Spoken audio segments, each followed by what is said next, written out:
Il s'agit de saisir l'occasion de ce procès pour en faire un autre, celui de Guillaume Soro.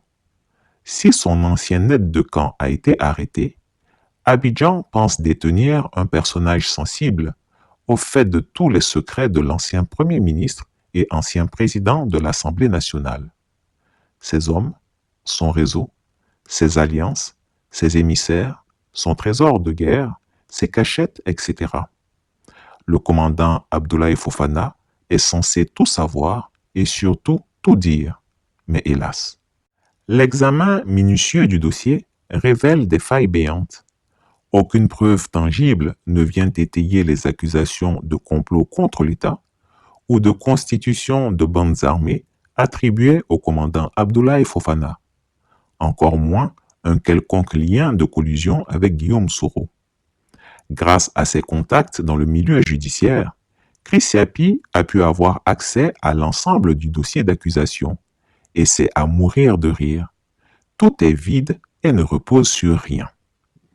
D'abord, dès que M. Soro a quitté la présidence de l'Assemblée nationale, le commandant Abdoulaye Fofana n'occupait plus le poste d'aide de camp et ne disposait plus d'aucun lien professionnel ni institutionnel avec lui. De ce fait, Fofana n'était plus sous l'autorité ou sous la responsabilité de M. Soro. Selon des témoignages recueillis auprès de proches de Guillaume Soro, celui-ci a été surpris d'apprendre l'arrestation d'Abdoulaye Fofana en Côte d'Ivoire. Il croyait au contraire que ce dernier se trouvait encore en exil, notamment en Suisse avec sa famille, après un séjour en France et en Belgique.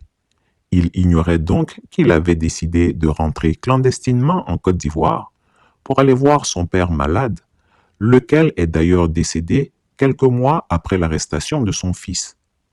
Les investigations menées par les enquêteurs de la section de recherche de la Gendarmerie nationale n'ont à aucun moment incriminé M. Soro dans leur dossier à charge. Bien au contraire, ils accusent le commandant Fofana qu'ils veulent rendre absolument coupable. En effet, leur conclusion indique que le prétendu projet de déstabilisation aurait été conçu et organisé par le commandant Fofana et par des personnes qui lui sont proches ou qui l'ont été à un moment donné.